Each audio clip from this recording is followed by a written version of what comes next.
السلام عليكم إخواني الكرام، مرحبا بكم في قناتكم عشاق طيور الحب. موضوعنا لهذا اليوم هو موضوع محير لأغلبية المربين المبتدئين، وهو حيرتهم بين التربية الجماعية والتربية الفردية لطائر الباجي. لذلك خصصنا هذا الفيديو للتحدث عن الفرق بين التربية الجماعية والتربية الفردية، وأيهما أفضل بالنسبة للإنتاج. وسوف نتحدث عن السلبيات والإيجابيات في كلا الطريقتين. سوف نبدأ أولا بالتربية الجماعية. فوائد التربية الجماعية أولا هي مناعة الطائر الشديدة. فعندما تربي الطائر في شكل جماعي وفي مكان واسع فإن مناعته تكون جد عالية، كما أن خصوبة الذكور تكون شديدة مقارنة مع الخصوبة في التربية الفردية. كما أن الأزواج تجهز في سن مبكرة جدا. هنالك بعض الأزواج التي تجهز في سن 3 أشهر، وهنالك بعض الأزواج التي قد تتزوج في سن 2 شهور، ذلك ناتج عن حرية الطائر في الطيران، فذلك يكسبه المناعة القوية، كما أن لديه نشاط زائد في الدورة الدموية مقارنة مع التربية الفردية. كما أن في التربية الجماعية يكون الإنتاج لديك أكثر ب30% من التربية الفردية، وذلك لأن الأزواج الصغيرة في السن تتعلم من الأزواج الأكبر في السن والأكثر خبرة، وهذا يجنب المربي مشكل هجر البيض أو عدم حضن البيض أو عدم تأكيل الأنثى للفروخ، فهي تتعلم من الإناث الأكبر منها في السن. والميزة الأخرى هي تقديم الطعام للطيور. فتقديم الطعام للطيور في التربية الجماعية أسهل بكثير، كما أن الطيور لن تترك لك الطعام يتعفن، فهي تأكل كل شيء. مثلا الطيور التي لا تأكل البيض المسلوق سوف تصير تفعل فور رؤيتها للطيور الأخرى تتناول منه، وبهذا فلن تقلق بشأن الطعام المتعفن الذي قد تأكله الطيور فتصاب بالتسمم. كما أن للتربية الجماعية فائدة أخرى وهي التنظيف، إذ لن يتطلب منك تنظيف المكان وتغيير الأكل والماء 10 دقائق، وذلك لأنك تقدم الأكل في إناء واحد كما أنك تقدم الماء في إناء واحد. الآن تكلمنا عن فوائد التربية الجماعية، فلنبدأ في التحدث عن السلبيات. أول السلبيات وأخطرها في التربية الجماعية وهو سرعة انتشار المرض.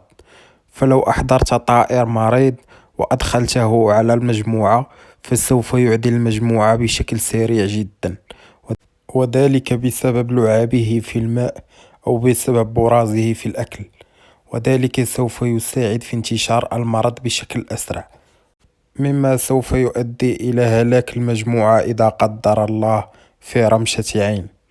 ومن السلبيات في التربية الجماعية وهو تنافس الأزواج على الأعشاش.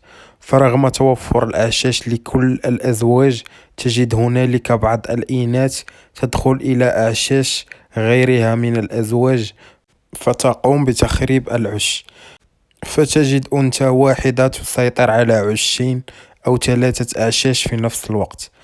وإذا دخلت إلى عش إحدى الإناث ووجدت البيض فإنها سوف تقوم بتخريب البيض أو بقتل الفروخ داخل العش.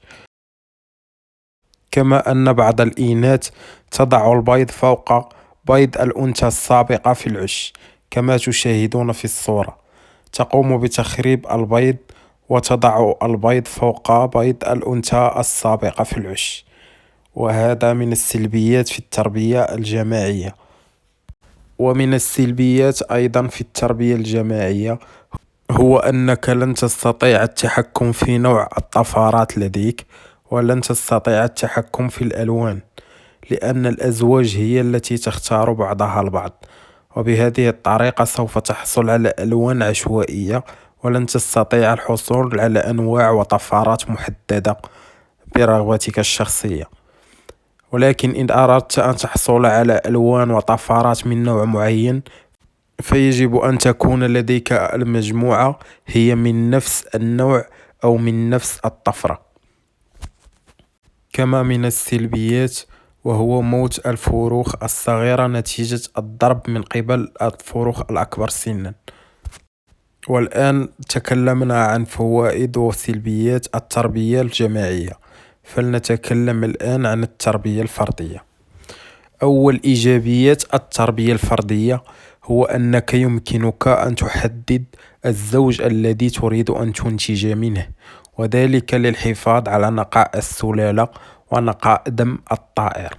كما يمكنك تحديد البرنامج الغذائي للزوج الذي تريد أن تنتج منه.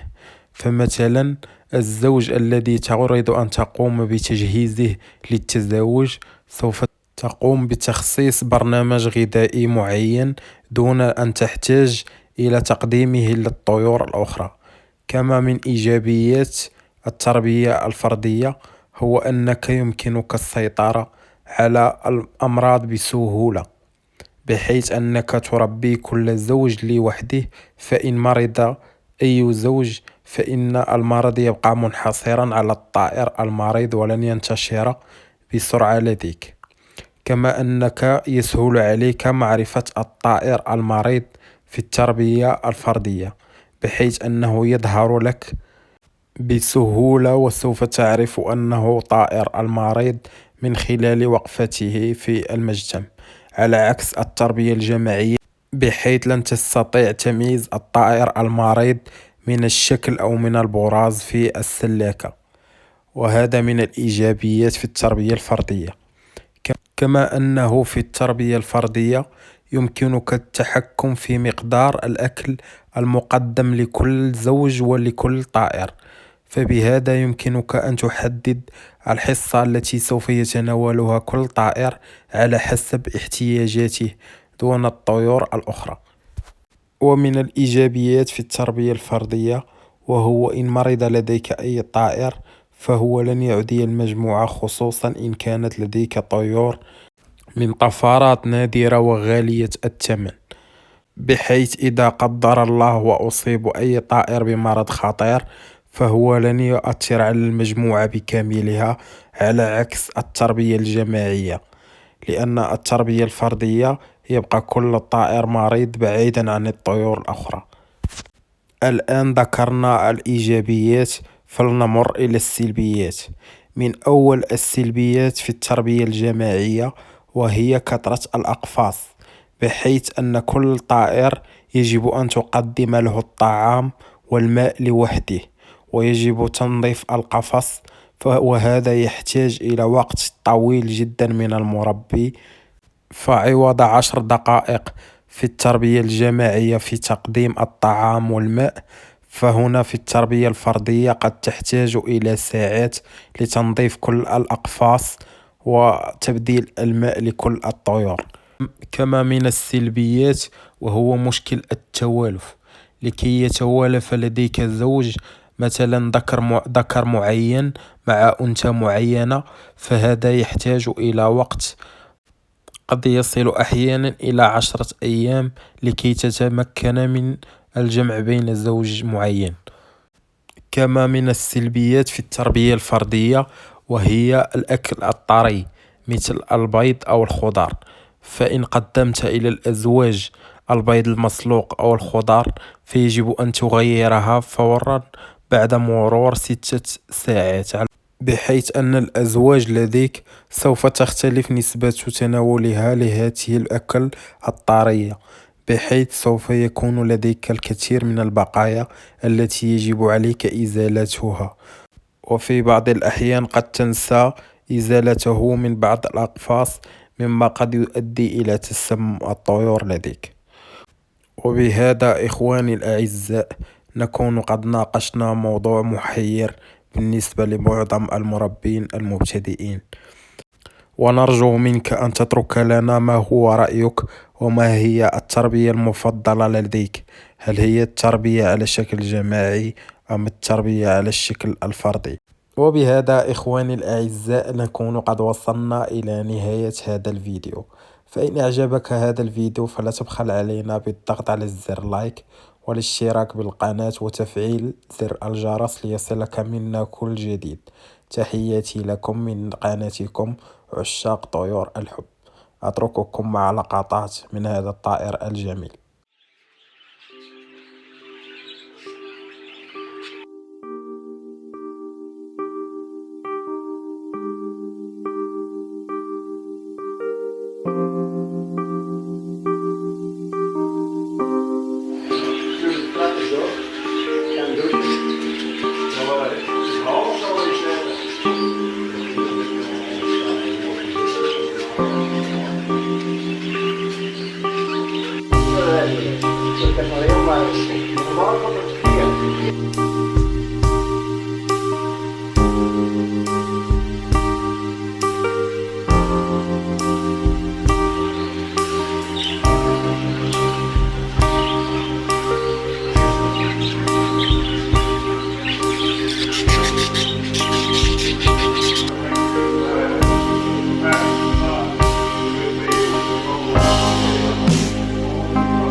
Nino.